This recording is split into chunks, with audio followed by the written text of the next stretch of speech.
Thank you so much for attending my presentation about how Game Freak saved Hitmonchan, and first let's talk about stats. I normally talk about its overall traits, but those are going to change a fair bit, so I'll just start with this. Hitmonchan's stat line is pretty simple, but in theory provides a lot of depth. You have a solid attack stat of 105, usable speed of 76, and hey, that bulk honestly doesn't look too bad. It can take some real special hits, providing a lot of value. Nothing wild, but pretty cool.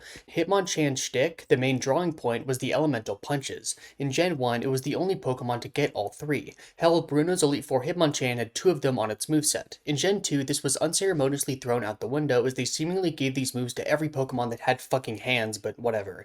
Game Freak wanted Hitmonchan to be a strong attacker with a lot of powerful coverage to use. That sounds cool, so how'd it go? Gen 1 Hitmonchan is probably the saddest Pokemon of all time. Nothing works out for it. First, remember how I talked about that solid special defense stat? Well, unfortunately, Gen 1's combined special stat makes it absurdly frail. 50 HP and 35 effective special defense? Well, it better be an offensive powerhouse. It's not. Its best fighting type stat move is Submission, an 80 base power move with dogshit accuracy and recoil. Body Slam is cool, I guess, but it's such a common move to the point where it's not that unique. Wait, I can hear you asking, where are the elemental punches? Well, this is before the physical special split, making all of those moves special attacks, and since that number sits at a cool 35 for Hitmonchan, it's never dealing any real damage. Gen 2 would be a bit better, but it's still unusable. High Jump Kick is a stronger, albeit still bad stab move, and the advent of Curse helps it as a physical attacker. Plus, it actually has that better special defense stat now. But honestly, who cares? Since it misses out on the dangerous cross chop, it's outclassed by almost every other fighting type, arguably including fucking Machoke.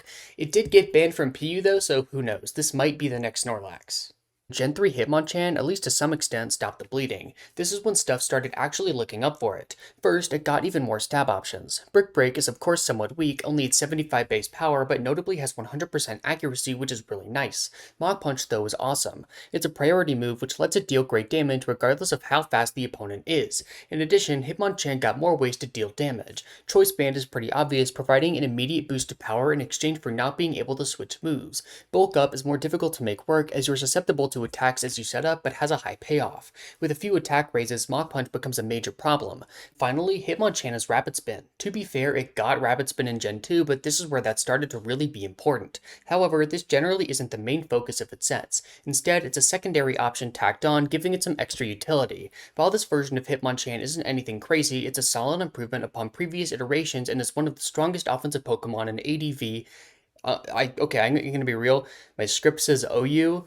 I meant to say NU, so I'm just gonna fix that right now. I could edit this out, and I might edit. Finally, in Gen 4, Hitmonchan's transformation was complete. The removal of the physical special split let it actually use the elemental punches, which was huge. Its coverage was all of a sudden damn strong, only made better by a new ability, Iron Fist. This is pretty simple, boosting the power of its punching moves by 1.2 times. Not only are all of those moves now 90 base power, but Mach Punch is even more deadly. This makes its already alright attacking stat pretty dangerous. Finally, it would get two stab moves that it badly needed. The first is Close Combat, a 120 base power 100% accurate option that deals a shitload of damage. Second, more interestingly, is the Iron Fist boosted Drain Punch. Not only is this a somewhat strong option to throw out, but you also get recovery. And when combined with the healing item and those usable defensive stats, Hitmonchan stays alive for longer than you'd expect. This has given it a lot of rolls on tiers as high as RU, functioning as a bulky attacker. Even in Gen 9, where power creep is insane, it's still alright down in ZU, a very cool turnaround for a very cool Pokemon. In conclusion, Hitmonchan had maybe the worst start to a competitive career in Pokemon history. This motherfucker was awful in every single way. However, with Game Freak giving it a ton of strong tools over about a 10-year period, it actually became good. Thank you so much for watching.